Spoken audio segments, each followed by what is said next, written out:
တန်နေဘလောက်အဲ့ဒါနာမည်ကြီးတာပဲဒီဒေါ်လာတန်းနဲ့ချီပေးပြတဲ့ဟောင်း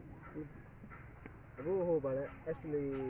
ဟိုကပ်လီဒီကောင်လေးဘလာတောင်းလိုက်လေဒီထိပ်ပြီးတော့မျက်နှာကိုသူဆက်တယ်ပြီးရင်ဒီမှာအမဲလေးကသူခွာပြီးတော့လေသူ့ကိုဝတ်စားပြီးတော့ပို့ပေးတယ်လေဒါနဲ့ပြီးရင်တော့ပြီးတယ်လေအခုဒီကောင် follower စောင့်အောင်တက်သွားစောင့်ဆက်